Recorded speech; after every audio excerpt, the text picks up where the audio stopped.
It's very warm, so I'm wearing something very light and flowy.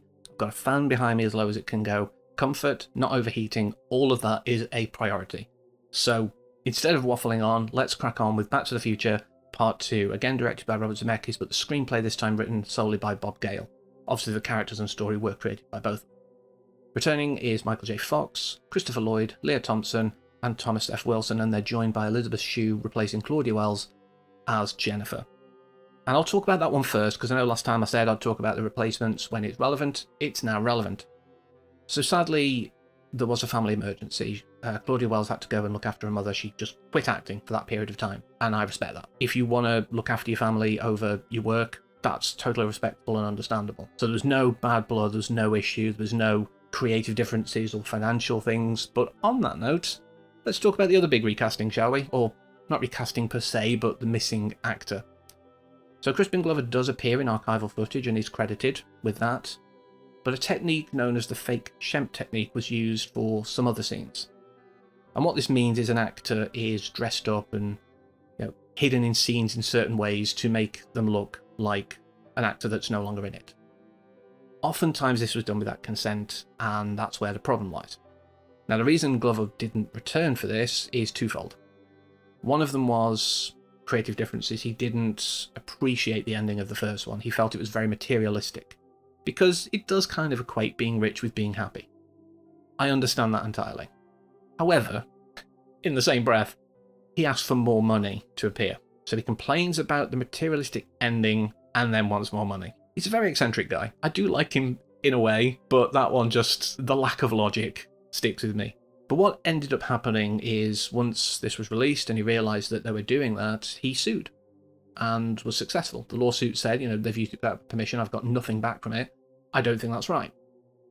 And the Screen Actors Guild, SAG, SAG, whatever you want to call it, they changed the rules so that that couldn't be done anymore.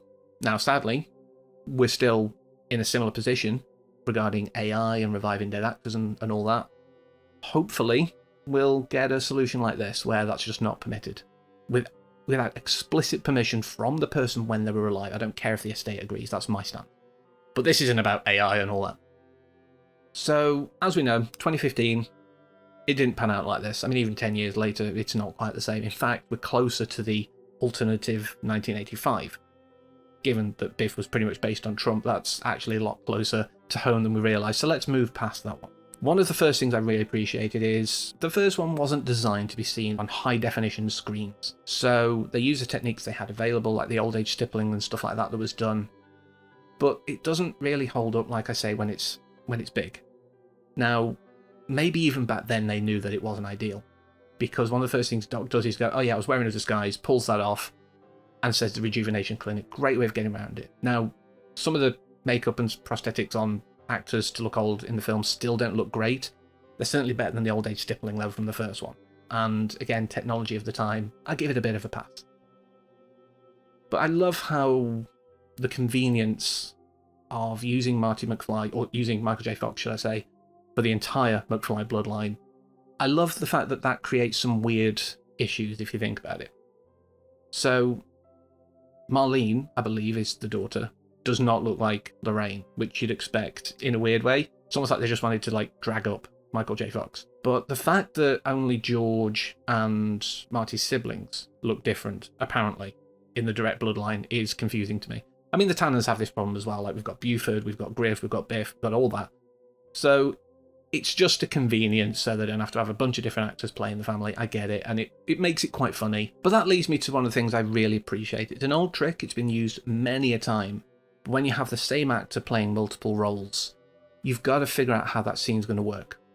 And one of the cheapest and most convenient way that is used a lot in this film is you effectively split the scene when filming.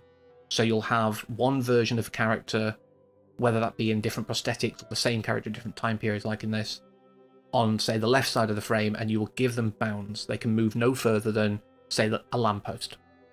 And then the other version of the scene, the other split, the right side, you give them the same boundaries, but obviously they do the other side of the scene, probably with a stand-in, a body double. And then you just literally splice the two halves together because, boom, that's all you have to do, just cut down the middle. And I said a lamppost because one of the moments that I did notice where that scene was a little is when Doc hands himself the wrench. the arm coming out to hand the wrench is not Christopher Lloyd's arm as it was shot when it's on that right side of the frame to us. But it's fine. Again, technology of the time, they did what they could, and they succeeded. There's so much here that just works. The fact that Carl Sagan called it the best time travel movie, I think says a lot about how successful and how well done and how much care they had on this. And one of the things about the time travel that, I don't know, tickles my brain wrong though, is Doc explains that the 1985 they went to is an alternative version. And they can no longer, they can't go back to because they're on this different time stream. They can't go back to the one they were in. But in the first one, it was very much it's always happened technically kind of time stream. So if you go back and something changes, that change was technically always what happened. It just rewrites itself to fit. This one has a split. My explanation for this, to justify it in my head that the two can still work, is maybe large enough changes, like Biff being so successful, killing off George, all this stuff. Such a big change required a split, a fracture in the time. That's the only way that it kind of makes sense to me, if it is meant to be one timeline. Like I say, that's a minor niggle that I have with it.